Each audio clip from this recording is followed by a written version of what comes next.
नियतिर खेल बड़ विचित्र सबु हस खुशी को निमिषक मध्य पालटई देला दुखरे।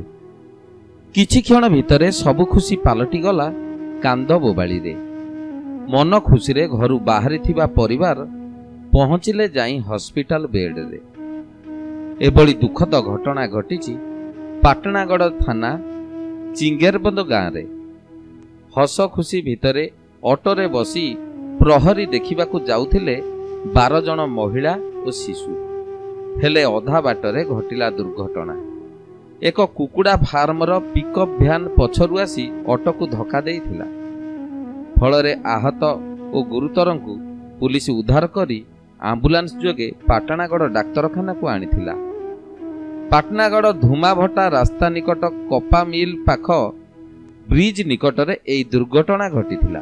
OD03U 7914 नंबर विशिष्ट पिकअप भ्यानटी ऑटो देहरे धक्का करिबा परे ऑटोटी संपूर्ण ओलटी पड़िथिला।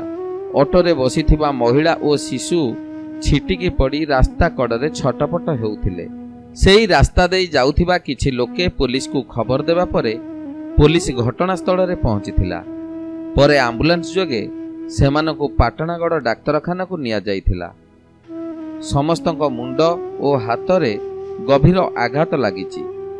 7 जन आहतंकु प्राथमिक चिकित्सा परे छाड़ी दिया जाइथिबा बेले 5 जन गुरुतरଙ୍କ अवस्था संकटापन्न हेबारु आंबुलांस जोगे बलांगीर भीमभोई डाक्तरखाना को स्थानांतर करा जाइछि।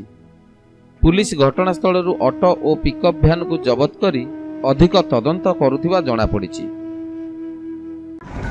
चिंगेरबंद पहरी देखे जाऊन बगला बंद के याडू ऑटो थी जाऊन से कपा फैक्ट्री पाखे सियाड़े टे गला मुड़ा गोटे पड़सी से मुड़ा नहीं जा इरा से ऑटो किंदे गला पछाड़ू पिटी देला गाड़ी। आम हेतके सबे 10-12 जन सबे पन्नु हेतके खलिया खबरा एनु और सीरियस हो गले सबे और हेतके आधा लोग से पैन प्याले बोलांगे नहीं छन 4 लोग के और आमे जेते इरा जो कम सीरियस हला लोग के थ बइले पाटणागढ़ हॉस्पिटल अछु और गला ये इरा हमर को भी जो खणी आइ जे और आमे 4 में पिला सब खणी आइ छु और हेतके आनले हमके पुलिस वाले बसे करी और 4 लोग जो खणी हे छन और बोलांगे नेले ना। पाटणागढ़ शेषदेव सिंह नायक रिपोर्ट NTV।